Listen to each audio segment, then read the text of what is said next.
Composite regional centre CRC Ahmedabad દ્વારા દિવ્ય કલા શક્તિ મહોત્સવ યોજાયો। કમ્પોઝિટ રિજનલ સેન્ટર અમદાવાદ દ્વારા વસ્ત્રાલના ડોક્ટર શ્યામ પ્રસાદ મુખર્જી ઓડિટોરિયમ ખાતે ભારત સરકારના સામાજિક ન્યાય અને અધિકારિતા વિભાગના રાજ્યમંત્રી એ નારાયણ સ્વામીની અધ્યક્ષતામાં દિવ્ય કલા શક્તિ મહોત્સવનું આયોજન કરવામાં આવ્યું હતું।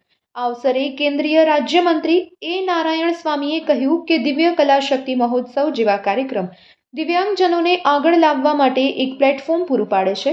એટલું જ નહીં, દિવ્યાંગોને પોતાની ટેલેન્ટને બતાવવાની તક પણ મળે છે। પ્રધાનમંત્રી નરેન્દ્રભાઈ મોદીએ સૌનો સાથ, સૌનો વિકાસ, સૌનો પ્રયાસ અને સૌનો વિશ્વાસ થકી સમાજના દિવ્યાંગો માટે અનેક દિવ્યાંગલક્ષી યોજનાઓ થકી તેઓને અનેક પ્લેટફોર્મ પૂરું પાડ્યું છે।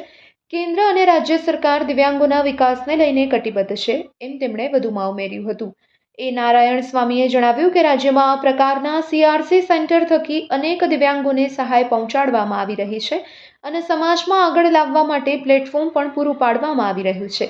આ કાર્યક્રમમાં ગુજરાત, મહારાષ્ટ્ર, રાજસ્થાન, દમણ, દીવ અને દાદરા નગર હવેલીના દિવ્યાંગજનોએ પોતાની પ્રતિભા પ્રદર્શિત કરી છે, એ ખૂબ જ સરાહનીય છે, તેમ પણ તેમણે વધુમાં જણાવ્યું હતું। અત્રે ઉલ્લેખનીય છે કે અમદાવાદ શહેરના ઓડવ વિસ્તારમાં આવેલું સીઆરસી સેન્ટર આવું જ એક સેન્ટર છે જેમાં દિવ્યાંગજનો માટે વિવિધ સુવિધાઓ જેમ કે સ્પેશિયલ એજ્યુકેશન સેવા, મનોવૈજ્ઞાનિક સેવા, વાણી તથા શ્રવણ અર્થેની સેવાઓ, બેરા ટેસ્ટ, વ્યાવસાયિક ઉપચાર સેવા, પ્રોથેટિક્સ અને ઓર્થોટિક સેવા, ફિઝિયોથેરાપી સેવા, ઓક્યુપેશન થેરાપી, તાલીમ વગેરેની સેવાઓ ઉપલબ્ધ કરાવવામાં આવે છે।